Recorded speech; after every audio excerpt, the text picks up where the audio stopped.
I realized you had something cooler going on. It was kind of funny. It was about the time Brian started up Guys Panic was about the time that I was in the early planning stages of getting Finders Keepers rolling, and I was winding down community.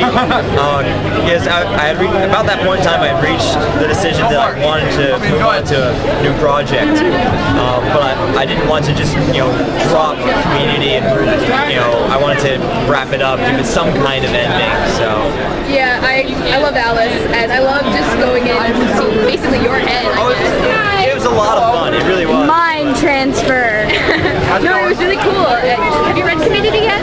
I've been trying to test her into reading it. She's gonna read it. It's fun too. I have like so many webcomics I read that sometimes I forget. Actually, and then I go and look for new ones. You have like the entire story of Finders Keepers. You had it written out, not drawn out. So you're drawing as the basically, yeah.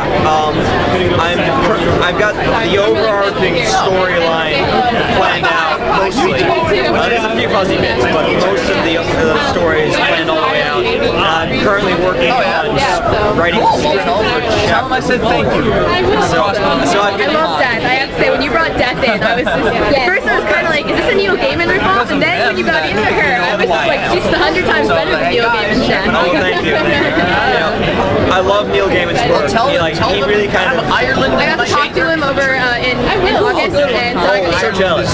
So yes, he was there. He was in DC, so I got to talk to him about Batman. So I was thanking him for restoring my love of comics. I've gotten so tired of comics, and Neil Gaiman saved me. So you have to thank Neil Gaiman for my slight obsession with your work. Yeah. In much the same way, like Gaiman, I love his work. Absolutely, she likes to brilliant writer. Yes. Being in business for yourself, I guess, awakens the entrepreneur. His stories, Neverwhere, American Gods and Stardust, and all of those. Good Omens with Good Omens. That's the one I want to read. I'm sorry, it seems that I've lost the Antichrist. That's not funny. It's not a joke. Yes. Sorry. Yes. The concept. I was reading the back of that book to everybody in school. I just be like, you have to read this book. Yes. Brilliant. Let me borrow it. I will let you borrow it. He has such a beautifully original take on fantasy, And the way his mind works, like I would love to spend a day in Neil Gaiman's mind. Absolutely. There's some of the stuff I would have never. I think I'm a pretty creative person, but I would have never come up with this stuff in a million years. And so a lot of his works have inspired a lot of the stuff I do, and a lot of the shows and Finders.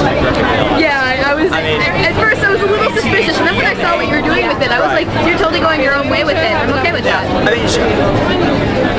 My death and Neil Gaiman's death do have a lot of in common, but they're in my mind relatively superficial. See, the thing about Death is, I think it's kind of ironic that Death is funny, and she's one female, and she's hyper, she's crazy, in both your version of Death and Neil Gaiman's Death. And ironic, it's funny, it's more fun to read than Death that comes through the door like Stares at you and goes, die. Yes. Doesn't even say anything actually, so. There's only so many ways you can really write Death. I suppose you can make Death a clown. That's kind of... No, that's just wrong. That would be weird. I am definitely afraid of clowns because I saw it when I was like 6. I hate clowns. But yeah, I just love how your art got better. A lot of webcomic artists, you never notice their art getting better, and yours, it improved. And it also made it, as an artist, I love seeing people's art improve, and as an artist, it made it all worth it to read it, just to watch your art get better. Well, thank you. You're welcome. Thank you for writing. Oh, you're quite welcome. Thank you for reading. You're welcome. Yes. Thank you so very much. The only reason I can keep doing this is because people like you read, so... Yeah. I had a spaz attack when I saw you were coming to Katsu. So... I had a spaz attack when she told me you were coming to Katsu. Must make it nice to know that you have fangirls. It is appreciated. Fangirl squeal. Thank you. You make going on the internet worth it. Yes. Well, thank you. Half heart because I can't make the other half. Thank you. Thank you. Bye. You guys take care.